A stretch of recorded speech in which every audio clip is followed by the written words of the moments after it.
Heat capacity. Heat capacity is the amount of heat required to raise the temperature of a system by unity or 1 degree Celsius. Heat capacity is the amount of heat required to raise the temperature of a system by unity or 1 degree Celsius. Okay, and heat capacity is denoted by C. It is an extensive property. And it is temperature dependent. Now, how can we express this heat capacity? If Q is the heat required,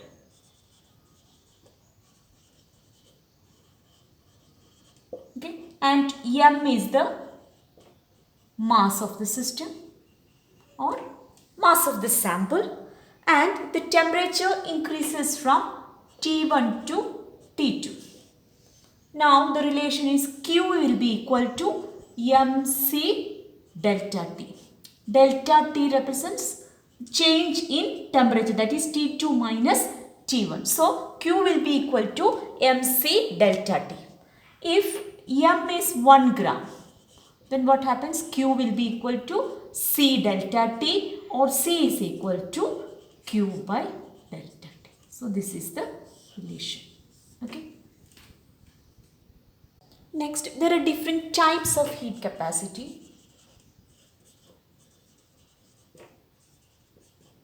Different types of heat capacity. First one, specific heat capacity. Specific heat capacity. It is denoted by small letter c. Okay. So, specific heat capacity is for 1 gram of substance, heat required to raise the temperature by 1 degree Celsius. Okay. For 1 gram of the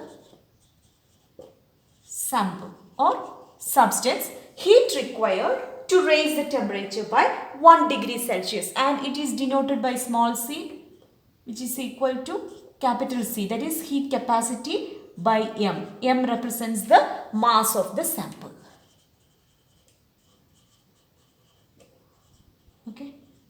Next, second one is molar heat capacity.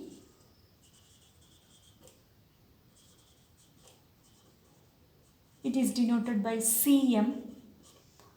Cm will be equal to capital C, that is heat capacity by N. N represents number of moles in the system. So, we can represent this molar heat capacity as for a system having 1 gram, 1 mole of the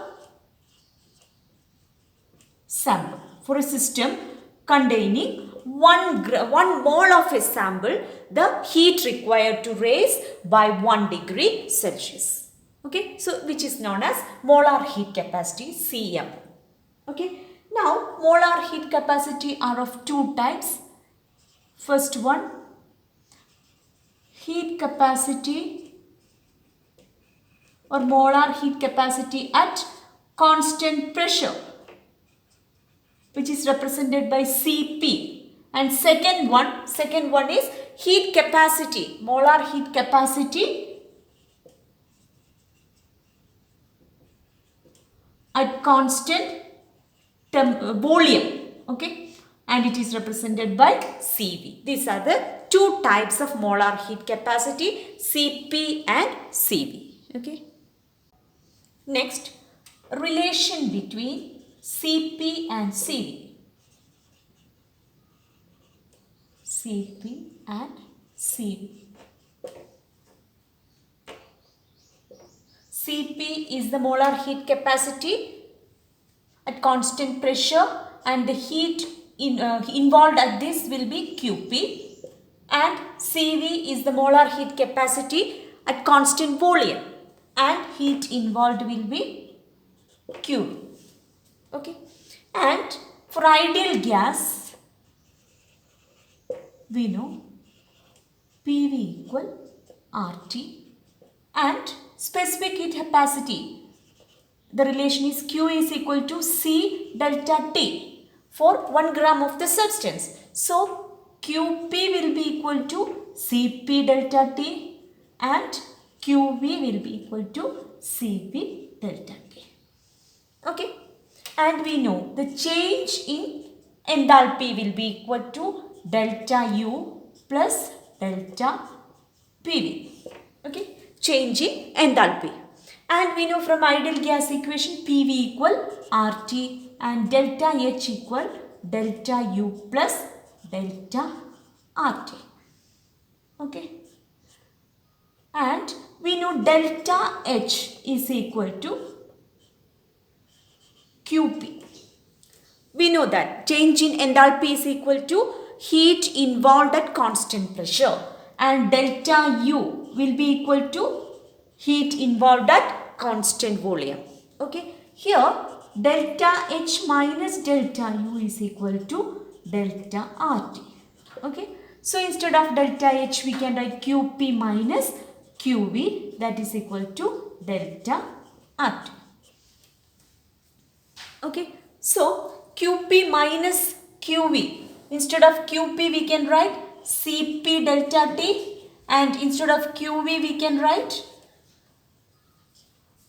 Cv delta T, which will be equal to R delta T. R is a constant. So by cancelling all these delta T, equation becomes Cp minus Cv equal R. So this is the relation between Cp and Cv. Okay.